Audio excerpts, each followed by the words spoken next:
Okay, this video covers creating a database in Access, and what we'll do is we'll create a couple of tables in this exercise. Alright, Microsoft Access 2007. As soon as you open it up, you'll have a couple of options. We're going to click on Blank Database. Over on the right hand side, I'm going to give this a name. We'll call this Company Database, and then hit Create. Now what we'll do is we'll create our table in Design View. Okay, so in the upper left hand corner we'll hit Design View, prompt it to give it a name. We'll call this Products, and we'll allow Access to create our primary key, which is our unique identifying key. If this were an actual database, that would most likely be our SKU number if we're a retail location.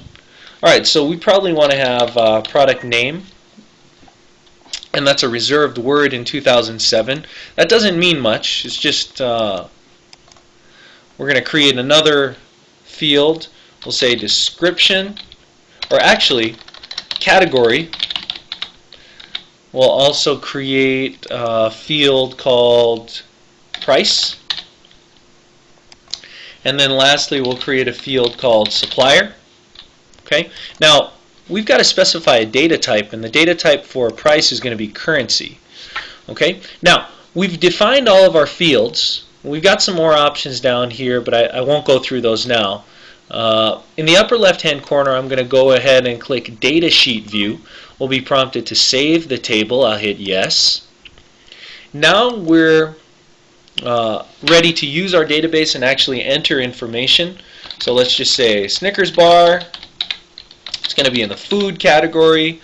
I'll just type in 0.79, and since the data type is currency, it'll format it automatically.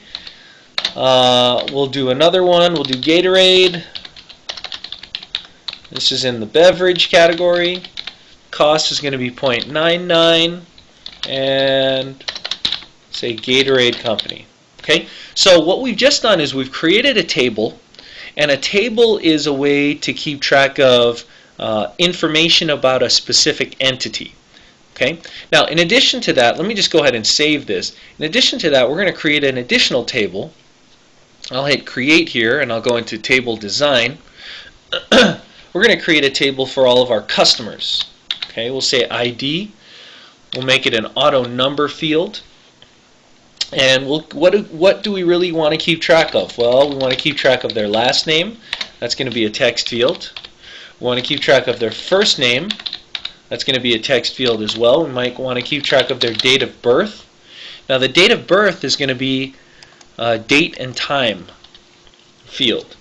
We might want to keep track of their email address. Okay, that might be a text field as well. Now when we go into Data Sheet View, we'll be prompted to save the table. We'll hit Yes, and this is going to be our customer table. Okay, we've got no primary key defined. We'll go ahead and define one now. That's fine. Okay, now we're ready to enter information about each of our customers. Okay, so you'll notice that, and again, this is just an introductory Access lesson, but in the Create tab, we've got tables, forms, reports, and queries, or other, and these are really these represent the 4 pillars of Access. Okay. Now the last thing I wanted to do in this exercise, just a very basic exercise that's really intended for my CIS 120 students, Introduction to Information Systems here at Cochise College, is to create a form for our customer table. And all I did was I went to the Create tab, I clicked on Form, and that brings us to this thing called Layout View. Okay, I'm sort of rearranging our fields here. I want date of birth to be down at the bottom. I might want ID to be up at the top. And this layout view allows us to manipulate fields and kind of move them around.